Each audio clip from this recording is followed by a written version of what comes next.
नमस्कार दोस्तों, आप सभी लोगों का स्वागत है हमारा चैनल BFC एल्बम न्यूज़ में। वीडियो को आगे देखने से पहले लाइक करिएगा, चैनल पे नए हैं तो सब्सक्राइब करिएगा, घंटी कॉल पे सिलेक्ट करके इस वीडियो को आगे जरूर शेयर करिएगा और वीडियो में लास्ट तक बने रहिएगा। दोस्तों, आप लोग स्क्रीन पर लगातार एक से एक नए तस्वीर देख पा रहे होंगे पावर स्टार पवन सिंह जी का।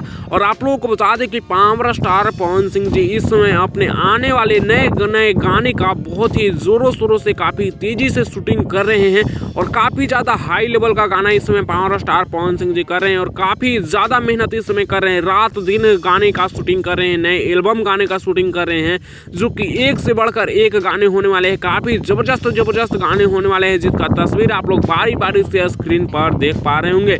फिलहाल आप लोग क्या कहना चाहते हैं ये पावर स्टार पवन सिंह जी के इतने नए गाने के बारे में? आप लोग अपना राय नीचे कमेंट्स में दीजिएगा। और आप लोगों का क्या राय है पावर स्टार पवन सिंह जो है इस साल का पहला होली गाना कब रिलीज करना चाहिए? हालांकि उसका पोस्टर तो रिलीज कर दिया गया है अशोक डलल का, बट उस गाने का कब रिलीज करना चाहिए फुल वीडियो सॉन्ग नीचे कमेंट्स में आप लोग अपना राय नीचे कमेंट्स में जरूर दीजिएगा। मैं इस वीडियो को यहीं पर खत्म करता हूँ। वीडियो पसंद आया होगा तो लाइक शेयर सब्सक्राइब करिएगा और ऐसी और भोजपुरी की लेटेस्ट वीडियो अगर आप देखना चाहते हैं, भोजपुरी इंडस्ट्री से जुड़ी सभी सुपरस्टारों के लेटेस्ट वीडियो अगर आप जानना चाहते हैं तो आप हमारे चैनल BFC एल्बम न्यूज़ को सब्सक्राइब जरूर करिएगा। फिलहाल इस वीडियो के बारे में आप लोगों का क्या है कहना नीचे राय कमेंट्स में दीजिएगा। फिलहाल मैं इस वीडियो को यहीं पर खत्म कर रहा हूँ।